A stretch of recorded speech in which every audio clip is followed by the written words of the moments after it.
दोस्तों, ज़िंदगी में सिर्फ ख्वाब देखना आसान है, लेकिन ख्वाबों को हकीकत बनाने के लिए बुनियाद मजबूत करनी पड़ती है। और अकाउंटिंग की बुनियाद सिर्फ एक शब्द पर टिकती है, वो है कैपिटल। हर सपना, हर कारोबार एक ख्वाब की तरह जन्म लेता है, लेकिन ख्वाब को हकीकत में बदलने की ताकत सिर्फ कैपिटल में होती है। कैपिटल वो बीज है जिससे अकाउंटिंग का पेड़ उगता है। अगर बीज ही मजबूत ना हो तो पेड़ कभी छांव नहीं देगा। आज मैं आपको वही सच्चाई बताने आया हूँ जो अकाउंटिंग की सबसे पहली और सबसे मजबूत नींव है, वो है कैपिटल। ध्यान दीजिए, कैपिटल असल में क्या है? ऑनर का निवेश, बिजनेस की जान या दोनों का रिश्ता। क्यों कहते हैं कि बिना कैपिटल हर आइडिया सिर्फ कागज का सपना बनकर रह जाता है? कैपिटल कब बढ़ता है और कब घट जाता है? ऑनर की मर्जी से या बिजनेस के हालात से? कैपिटल कहाँ आता है? जेब से, बैंक से या किसी और गुप्त जगह से? कैपिटल का असली मालिक कौन है? ऑनर, बिजनेस या दोनों अलग अलग? कैपिटल से बिजनेस कैसे खड़ा होता है और ये एंट्री प्रॉफिट को कैसे बदलकर ऑनर की संपत्ति बना देती है? क्षमा कीजिए, मेरे पास सिर्फ एक मोबाइल है और कोई भी रिसोर्सेज नहीं है, जिसकी वजह से मैं सारा कुछ मोबाइल की स्क्रीन पर एक्सप्लेन कर रहा हूँ। यही भगवान की इच्छा है। तो चलिए शुरू करते हैं। कैपिटल असल में क्या है? ऑनर का निवेश, बिजनेस की जान या दोनों का रिश्ता? कैपिटल वो रकम या संसाधन है जो ऑनर अपने बिजनेस में लगाता है। ये ना सिर्फ पैसा होता है, बल्कि कभी कभी मशीनरी, फर्नीचर, लैंड भी हो सकता है। इसका फार्मूला ये है, capital is equal to assets minus liabilities. Example के तौर पर मान लो एक स्टूडेंट राहुल ने ट्यूशन सेंटर शुरू किया। उसने 50,000 अपनी बचत से लगाया। यह हुआ ऑनर का निवेश। फिर उसने 5 व्हाइट बोर्ड्स और 20 चेयर्स खरीदे। ये सब मिलकर बिजनेस की जान है, क्योंकि इसके बिना काम चल ही नहीं सकता। कैपिटल ऑनर और बिजनेस के बीच एक रिश्ता है। ऑनर पैसा देता है, यानी मालिक पैसा देता है। बिजनेस उस पैसे को काम में लगाता है। क्यों कहते हैं कि बिना कैपिटल हर आइडिया सिर्फ कागज का सपना बनकर रह जाता है? ये इसीलिए होता है, आइडिया सिर्फ दिमाग में रहता है जब तक कैपिटल उसे एक्शन में न बदले। कैपिटल एक फ्यूल है जो इंजन को चलाता है, यानी कैपिटल एक ईंधन, ऐसा ईंधन है जो कि बिजनेस को चलाता है। फॉर एग्जाम्पल, मान लो किसी के पास हेल्थी स्नैक्स कैफ़े का आइडिया है। अगर उसके पास कैपिटल नहीं है तो कैफ़े सिर्फ कॉपी में लिखा सपना ही होगा। लेकिन अगर उसने 2 लाख रुपये कैपिटल लगाया और वही सपना दुकान में बदल जाएगा।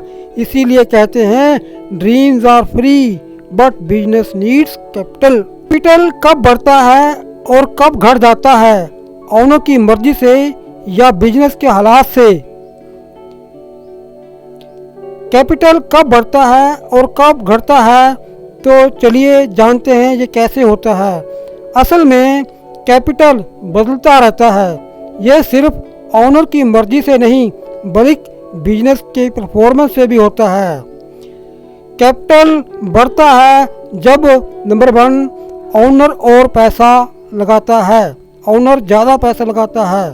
नंबर 2 बिजनेस प्रॉफिट कमाता है, प्रॉफिट जोड़कर कैपिटल बढ़ जाता है।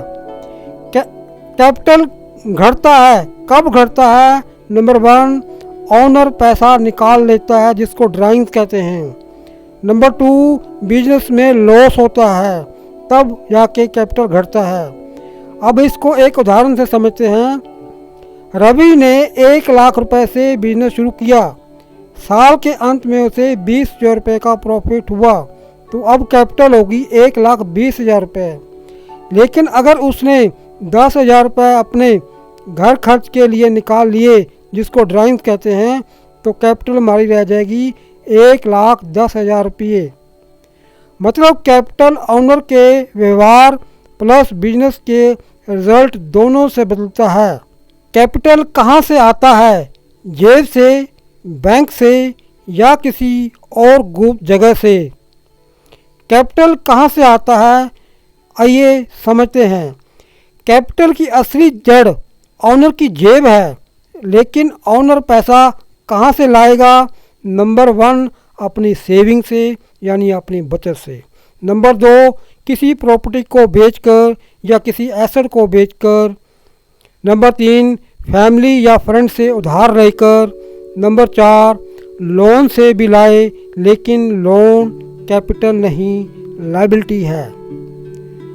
फॉर एग्ज़ाम्पल, सोनू ने स्टार्टअप शुरू करने के लिए 80,000 रुपये अपनी सेविंग से डाला, ये कैपिटल है। लेकिन बैंक से लिया गया 20,000 रुपये का लोन, ये लायबिलिटी है, कैपिटल नहीं। इसीलिए याद रखिए, कैपिटल हमेशा ओनर से आता है, ओनर की जेब से आता है, ओनर की तरफ से आता है, लोन से नहीं। का असली मालिक कौन है? ओनर, बिजनेस या दोनों अलग अलग? कैपिटल का असली मालिक कौन है, चलिए समझते हैं। अकाउंटिंग में एक रूल है, business not is equal to owner, यानी कि बिजनेस एंटी कंसेप्ट। इसका मतलब ये होता है कि बिजनेस को अलग व्यक्ति माना जाता है। कानून की नज़रों में इसको एक अलग व्यक्ति माना जाता है। ओनर ने जो पैसा लगाया है वो बिजनेस के लिए लायबिलिटी है। फॉर एग्ज़ाम्पल, राधा ने 50,000 रुपये कैपिटल लगाया। अब अकाउंटिंग की बुक्स में ये लिखा जाएगा, business house रीज 50,000 to Radha ji. यानी इसका मतलब ये हुआ, बिजनेस ने राधा जी से 50,000 रुपये उधार लिया है, जो कि बिजनेस की देनदारी है। इसीलिए असली मालिक ऑनर है। लेकिन अकाउंटिंग में ऑनर और बिजनेस को अलग अलग एंटी माना जाता है।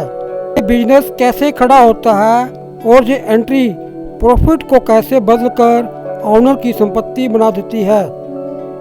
कैपिटल से बिजनेस कैसे खड़ा होता है, तो चलिए जानते हैं। कैपिटल से ही बिजनेस की पहली नींव पड़ती है। नंबर 1 कैपिटल से एसेट खरीदे जाते हैं। नंबर 2 एसेट से गुड्स बनते और बेचे जाते हैं। नंबर 3 प्रॉफिट होता है। नंबर 4 प्रॉफिट ऑनर की वेल्थ बनता है, यानी कि कैपिटल बनता है। फॉर एग्ज़ाम्पल, अजय ने 1 लाख रुपये कैपिटल में लगाया। उसने शॉप और स्टॉक खरीदा। साल के अंत में 25,000 प्रॉफिट हुआ। अब अकाउंटिंग में एंट्री होगी, प्रॉफिट प्लस कैपिटल में ऐड हो जाएगा, यानी बिजनेस का फायदा ओनर की संपत्ति बन गया। इस वीडियो से आपको कुछ सीखने को मिला तो मेरे चैनल को सपोर्ट कीजिए।